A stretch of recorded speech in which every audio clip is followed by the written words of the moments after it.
A genealogia dos Amado no Brasil. A genealogia da família Amado no Brasil tem a sua origem nos idos do século XVI, quando os primeiros Amado vieram do Reino de Portugal para o Brasil colonial. O clã que surgiu no Brasil imperial, a partir do século XIX, na província de Sergipe del Rei, tem a sua origem no século XVIII, na Bahia, na localidade chamada de Paramirim, no interior do Rio de Contas, no sul da Chapada Diamantina, onde se explorava o ouro e diamantes. De acordo com o discurso do Encontro dos Amado ocorrido em Aracaju em 2004, feito por João Freire Amado, baseado nas memórias da avó Mariana de Faria Amado, 1880-1976, conhecida como Vó Dona, relatos feitos por vovó Mariana, os Amado que vieram para Sergipe moravam na região denominada Parnamirim do Rio de Contas, localidade situada mais ou menos nas proximidades de Jequié, na Bahia. No início do século XIX, Jequié já tinha se tornado o principal centro por onde passava a produção de ouro e diamantes no sul da Chapada Diamantina, superando a Vila de Lençóis, no norte da Chapada. O encontro fraterno ocorreu para receber e homenagear Joilson Amado, em visita a Sergipe. Na ocasião foi feito um discurso por João Freire Amado e pelas irmãs Jandira e Elza Freire Amado, baseado nas memórias da avó Mariana de Faria Amado, conhecida como Vó Dona. De acordo com os relatos de Mariana de Faria Amado, conhecida como Vó Dona, os Amado, como eram portugueses e outros de origem lusa, passaram a ser perseguidos por causa da independência do Brasil ainda não ter sido reconhecida pela província da Bahia e dirigem-se tomando o rumo do norte, em direção a Sergipe. Mesmo após a expulsão das tropas portuguesas da capital baiana e os ânimos serenados mais rapidamente na capital, o mesmo não se verificou no interior, onde o conflito se prolonga pelas vilas e povoados de Rio de Contas no embate conhecido como Guerra de Mata-Marotos. Entre os Amado que deixaram a região, estava a família de Barnabé Amado, o patriarca dos Amado, com a esposa Nazária Maria Francisca da Anunciação, a filha emerenciana de Jesus Amado com 10 anos de idade e os outros filhos de Barnabé. Após uma longa viagem que durou semanas, por estradas e condições precárias, evitando passar por vilas e povoados, subiram a Chapada Diamantina. O grupo atravessa o Rio Real,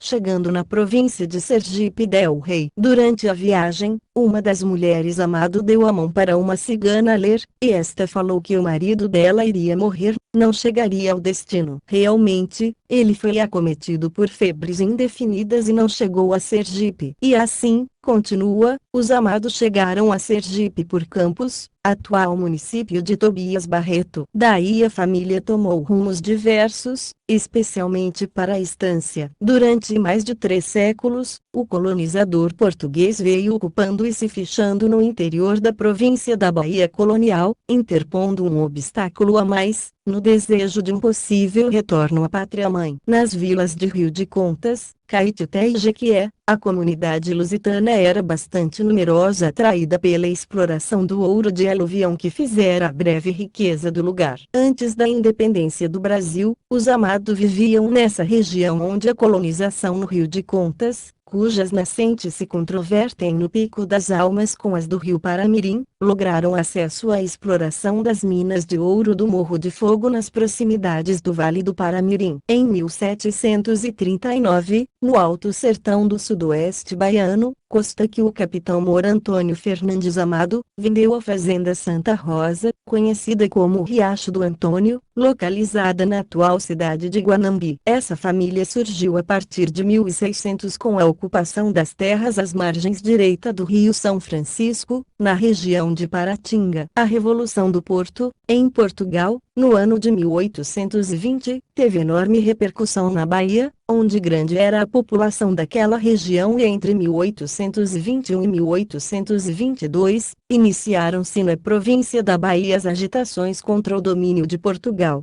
Em fevereiro de 1821, uma conspiração de cunho constitucionalista eclodiu em Salvador. Queriam, como em Portugal, uma constituição que limitasse o poder real. Neste primeiro momento, portugueses e brasileiros estavam unidos, e constituíram uma junta governativa. Mas a situação não iria durar. O desejo da população de romper com os portugueses que existia se fortaleceu a partir do momento em que o rei de Portugal, D. João VI, afastou o brasileiro Manuel Guimarães do comando da capital da Bahia e colocou no lugar um general português, Inácio Luiz Madeira de Melo. O objetivo era reforçar o poder da coroa sobre os baianos, o que não foi aceito pela população. Em janeiro de 1822 transferiram-se para Salvador as tropas portuguesas, sob o comando do governador das armas Inácio Luiz Madeira de Melo, episódio em que ocorreu o martírio da freira Angélica, no convento da Lapa. A população se rebela contra as tropas portuguesas comandadas por Madeira de Melo, cercando a cidade de Salvador. Entre essas batalhas, os marujos lusitanos invadem o convento da Lapa atrás dos rebelados escondidos e assassinam covardemente sua abadesa, Sor Joana Angélica. Com a independência do Brasil em 7 de setembro de 1822, a primeira cidade a declarar Dom Pedro I como defensor perpétuo do Brasil independente, o que significava não obedecer mais ao rei de Portugal, foi Santo Amaro da Purificação, na região do Recôncavo. A partir daí, outras localidades, como São Félix, São Francisco do Conde Cachoeira, a mais importante do Recôncavo naquela época, fizeram o mesmo. Em Cachoeira se formou um exército de 13.000 homens e mulheres, entre elas Maria Quitéria de Jesus Medeiros, a soldado Medeiros, a primeira mulher brasileira a ingressar na carreira militar no Brasil e entrar em combate pelo Brasil, em 1823. Foi promovida ao posto de cadete na Bahia, sendo depois condecorada, por seus atos de bravura em combate em 1823, com a Imperial Ordem do Cruzeiro, pelo Imperador Dom Pedro, e as vilas do interior confluíram para Cachoeira, formando um conselho interino com um membro de cada localidade. Esse conselho governou a Bahia em nome de Dom Pedro enquanto durou a Guerra de Independência, até de 2 de julho de 1823, quando expulsaram as tropas de Portugal da cidade de Salvador. Na prática, era como se a Bahia tivesse duas capitais, Salvador, ligada a Portugal, e Cachoeira brasileira, ligada ao Império proclamado por Dom Pedro. E, após a expulsão das tropas portuguesas, os brasileiros entram em Salvador, em 2 de julho de 1823. A Bahia foi cenário de uma série de batalhas contra os portugueses. Muitos perderam a vida ou tiveram que fugir do interior, sobretudo nos sertões de Rio de Contas e Caetité. Um dos principais conflitos internos era a indecisão quanto ao destino dos portugueses que ficaram na Bahia. Isso gerou movimentos de revolta contra os portugueses, conhecidos historicamente como mata-marotos. Famílias que exerciam atividades ligadas à coroa foram perseguidas. Em geral, eram movimentos de caráter popular, combatidos com rigor pelas autoridades. Entre as famílias que viviam nessas comunidades e tiveram que deixar a região do Rio de Contas estavam os Amado e os da Anunciação, que sofrem perseguições e resolvem tomar o rumo do norte, iniciando uma longa viagem até a província de Sergipe del Rei.